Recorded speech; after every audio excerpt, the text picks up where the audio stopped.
بسم اللہ الرحمن الرحیم۔ جہد مسلسل۔ دنیا کا نظام اور تاریخ کا ہر صفحہ اس بات کی واضح طور پر گواہی دیتا ہے کہ ہر شخص کی کامیابی اس کی کوشش سے وابستہ ہوتی ہے۔ سینکڑوں کیمیائی عمل اور رد عمل ہوتے ہیں تو کہیں جا کر ایک پودا بھرپور درخت میں تبدیل ہوتا ہے۔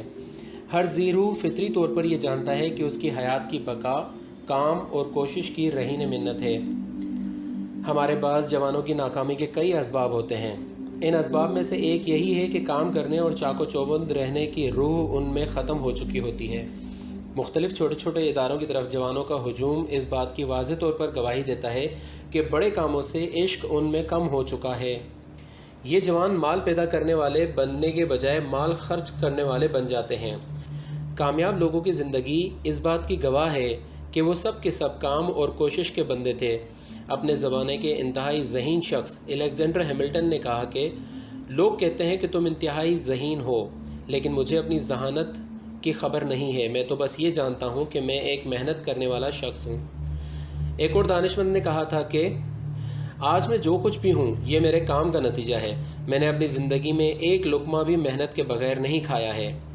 یہ حیرت انگیز ایجادات سائنسدانوں کی انتھک محنتوں کا نتیجہ ہیں۔ ریڈیو کا موجد کبھی کبھی رات سے صبح تک کام کرتا رہتا جبکہ اس کے اہل خانہ سوئے ہوئے ہوتے تھے۔ ایڈیسن اپنی بعض ایجادات کو مکمل کرنے کے لیے کئی دن اور کئی راتوں تک اپنی تجربہ گاہ سے باہر نہیں نکلتا تھا۔ بجلی کی طاقت کو اس طرح قابو میں لینے کے لیے کہ اس سے استفادہ سستا اور آسان ہو، بارہا ایسا اتفاق ہوا کہ وہ 2-3 دن تک تجربہ گاہ ہی میں مصروف رہا۔ بعض اوقات وہ کھانا بھی بھول جاتا تھا اور کبھی روٹی کے چند سوکھے ٹکڑوں پر اکتفا کر لیا کرتا تھا۔ فرانس کے عظیم اسکالر پاسچر کی زندگی میں ہم پڑھتے ہیں کہ اس کی زندگی کا بنیادی اصول کام تھا۔ کبھی وہ کام میں اتنا مشغول ہو جاتا تھا کہ تجربہ گاہ سے باہر ہونے والا شور و غل تک اسے سنائی نہیں دیتا تھا، حتیٰ کہ جب جرمن فوج نے پیرس کی طرف پیش قدمی کی اور اس کا محاصرہ کر لیا اور دشمن کی توپوں کی گرج نے قیامت کا شور بپا کیا ہوا تھا تو بھی وہ اپنی تجربہ گاہ میں کام کرتا رہا۔ نیپولین 24 گھنٹوں میں صرف 5 گھنٹے سوتا تھا اور باقی 19 گھنٹے وہ کام میں مشغول رہتا تھا۔ مشرق کا انتہائی ذہین شخص ابن سینا بہت محنتی اور نہایت مطالعہ کرنے والا شخص تھا۔ اس کی کئی قسم کی کتابیں اس کی انتھک محنت کی نشاندہی کرتی ہیں۔ علم فلسفہ میں اس کی کتاب شفا اور علم طب میں اس کی کتاب قانون، یہ دونوں کتابیں عالمگیر شہرت کی حامل ہیں۔ اس کی اس دوسری کتاب کا ترجمہ دنیا کی کئی زبانوں میں ہو چکا ہے۔ مسلمان دانشمند ابن رشد نے جب سے پڑھنا سیکھا اس وقت سے اپنی عمر کا ایک دن بھی مطالعہ اور غور و فکر کے بغیر نہیں گزارا۔ جواہر الکلام ایک نفیس کتاب ہے اور اسلامی فقہ کا ایک سرچشمہ ہے۔ آج تک علم فقہ میں اتنی جامع کتاب نہیں لکھی گئی ہے۔ اس کتاب کی آخری طباعت میں تقریباً 40 ضخیم جلدیں شامل ہیں۔ ایک عالی قدر عالم آقائے محمد تقی قمی ایک ایرانی شخصیت ہیں اور مصر میں رہتے ہیں۔ وہ کہتے ہیں کہ ایک دن جب میں نے اس کتاب کی تمام جلدیں مصر کی یونیورسٹی کے اساتذہ کو دکھائیں اور انہیں بتایا کہ تمام جلدیں اتنی باریک بینی کے ساتھ ایک اکیلے آدمی نے لکھی ہیں تو انہوں نے میری بات سن کر غیر معمولی تعجب کا اظہار کیا۔ ایک بزرگ استاد مرحوم آقائے شاہ آبادی جو سائنس، فلسفہ اور علم کلام کے ماہر تھے، وہ نقل کرتے تھے کہ میرے والد جواہر الکلام کے مصنف الشیخ محمد حسن النجفی کے شاگردوں میں سے ایک تھے۔ ایک دن جب اس عظیم عالم کا ہونہار اور لائق بیٹا اس دنیا سے کوچ کر گیا، میت کے غسل کے بعد رات ہو گئی، اس لیے یہ طے ہوا کہ میت کو امیر المومنین علی علیہ السلام کے صحن مطہر کے اطراف میں بنے ہوئے کمروں میں سے ایک میں رکھ دیا جائے اور اگلے دن سب لوگوں کی شرکت کے ساتھ تشییع جنازہ ہو۔ اگرچہ کہ جواہر کے مصنف نے ابھی بیٹے کا داغ اٹھایا تھا، پھر بھی انہوں نے اپنے عزیز بیٹے کے بدن کے پاس کچھ قرآن مجید پڑھنے کے بعد مطالعہ اور لکھنے کے پروگرام میں کوئی تعطیل نہیں کی اور انتہائی صبر اور مستقل مزاجی کا ثبوت دیا۔ اسلام کے عالی قدر مرجع مرحوم آقا بروجردی فرماتے تھے کہ ایک رات میں علم اصول کے ایک مسئلے ترتب کے بارے میں غور کر رہا تھا اور لکھتا جا رہا تھا۔ میں مطالعہ، غور و فکر اور لکھنے میں اتنا مصروف ہوا کہ سونے کا خیال تک نہ آیا۔ پھر جب اذان کی آواز میرے کان تک پہنچی تو مجھے معلوم ہوا کہ صبح ہو گئی ہے اور میں رات بھر کام میں مشغول رہا ہوں۔ خلاصہ یہ ہے کہ ہم قدیم کہانیوں میں پڑھتے ہیں کہ زمین میں مختلف مقامات پر خزانے دفن ہیں اور ہر خزانے کا محافظ ایک اژدہا ہے اور جب تک ہم اس اژدہے پر غالب نہ آ جائیں ہم خزانے تک نہیں پہنچ سکتے۔ بہت سے لوگ اس کو من گھڑت کہانی سمجھتے ہیں اور بعض لوگ اسے حقیقت سمجھتے ہیں لیکن اس پر غور نہیں کرتے، حالانکہ اس مطلب میں ایک اور حقیقت پوشیدہ ہے۔ وہ خزانے دراصل ذہنی اور جسمانی صلاحیتیں ہیں جو انسان کو عطا کی گئی ہیں، اور وہ اژدہے دراصل منزل مقصود تک پہنچنے کے لیے مشکلات اور مشقتیں ہیں۔ ایڈیسن کہتا ہے، میری کوئی بھی ایجاد اتفاقی نہیں ہے۔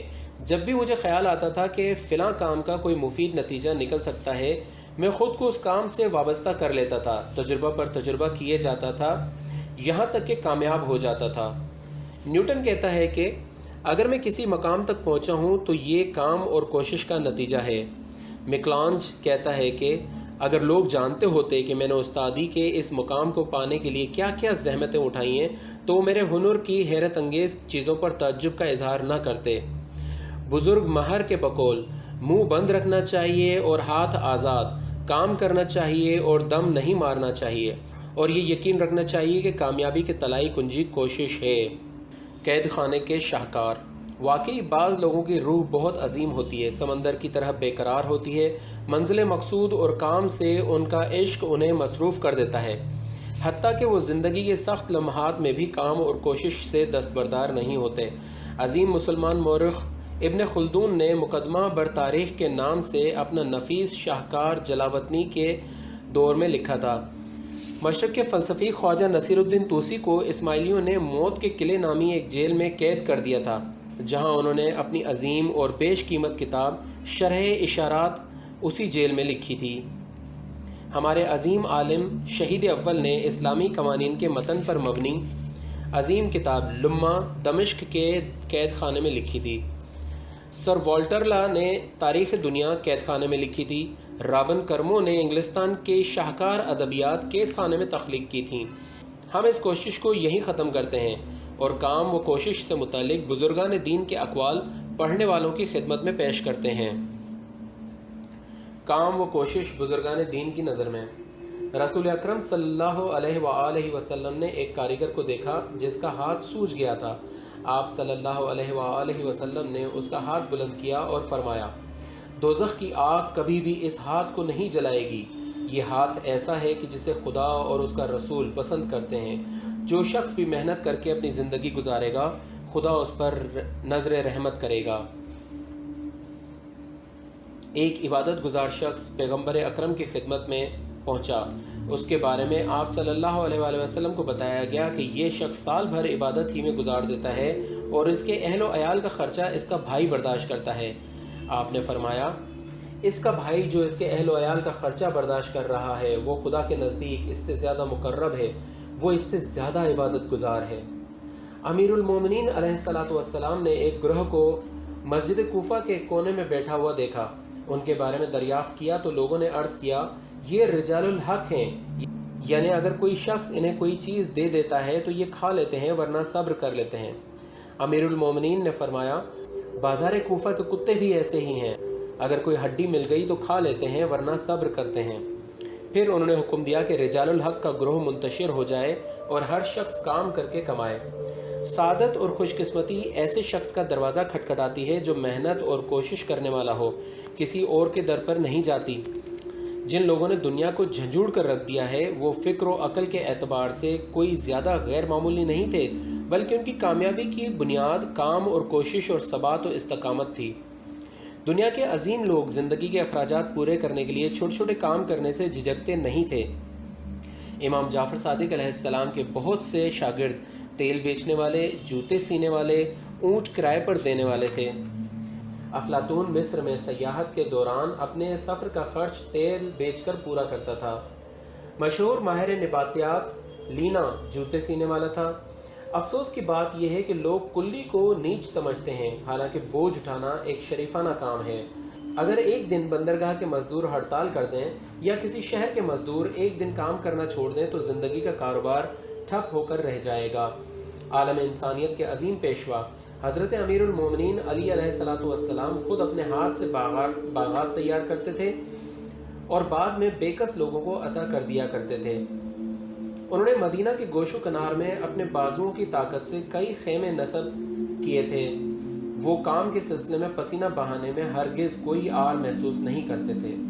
پیغمبر اسلام نے ایسے شخص پر لعنت کی ہے جو معاشرے پر بوجھ بنا ہوا ہو۔ آپ نے اسے رحمت خدا سے دور قرار دیا ہے۔ ہمارے 5ویں پیشوا امام محمد باقر علیہ السلام سخت گرمی میں اپنے کھیت اور باغ میں کام کرنے کے لیے جاتے تھے۔ ان کی پیشانی سے پسینہ بہتا رہتا تھا۔ ہمارے 5ویں پیشوا امام محمد باقر علیہ السلام سخت گرمی میں بھی اپنے کھیت اور باغ میں کام کرنے کے لیے جاتے تھے۔ ان کی پیشانی سے پسینہ بہتا رہتا تھا اور وہ اپنے کارندوں کو ہدایات دیتے جاتے تھے اور خود بھی کام کرتے جاتے تھے۔ ایک دفعہ ان کے ایک دوست محمد منقدر نے اس سلسلے میں اعتراض کیا۔ ان کا خیال تھا کہ امام محمد باقر علیہ السلام کی جیسی شخصیت کے لیے کام کرنا مناسب نہیں ہے۔ امام نے اس کا جواب دیا کہ کام کر کے کمانا ایک قسم کی عبادت ہے۔ میں اس وسیلے سے چاہتا ہوں کہ خود کو اور اپنے اہل و عیال کو تجھ سے اور دوسروں سے بے نیاز کر دوں۔